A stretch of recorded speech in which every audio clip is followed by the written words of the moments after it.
The book of Revelation unfolds across 22 chapters, but at its very heart sits a pivot point, a center around which the entire prophetic narrative rotates.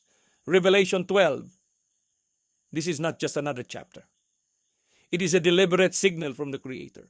If you want to understand the movement of the enemy of Christ, you must understand the cosmic backstory revealed here. The prophecy identifies the enemy by two distinct names, the dragon and the serpent. These are not mere synonyms. They represent two completely different modes of warfare. The dragon operates in raw physicality and brutality. This is the mode of open persecution, totalitarian enforcement, and death decrees. But when force fails, the enemy pivots. He becomes the serpent. The serpent does not threaten. He promotes. He operates through subtlety, through beauty, through intellectual appeal. In the closing moments of the great controversy, he does not appear as a destroyer, but as a benefactor of the human race, a healer, a builder, a peacemaker. Revelation chapter 12 verse 15 reveals his most deceptive weapon, a flood of water cast out of his mouth. In prophecy, the mouth is the organ of advocacy. This flood is not literal.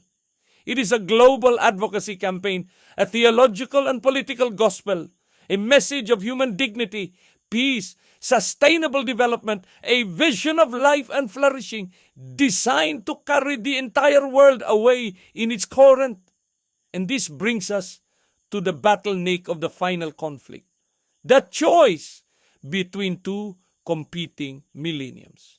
The world's millennium offers 1,000 years of peace and prosperity on this earth, built through human cooperation and ecumenical unity.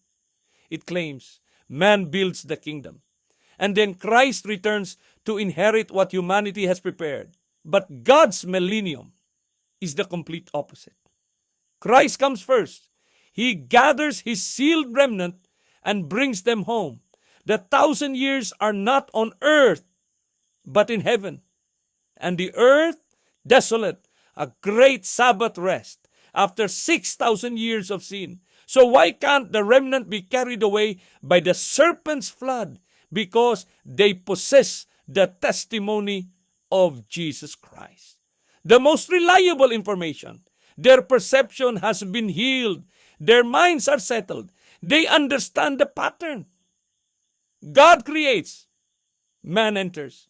Just as the Sabbath was made and humanity entered into it, Christ brings the millennium and the saints enter into it.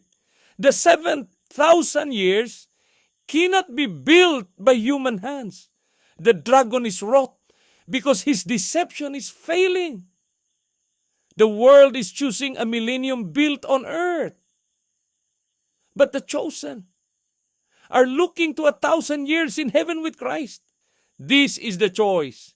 This is the controversy. This is your sabbatismus, your rest. Two paths stand before you. One leads to the world, the other to Christ. Choose wisely.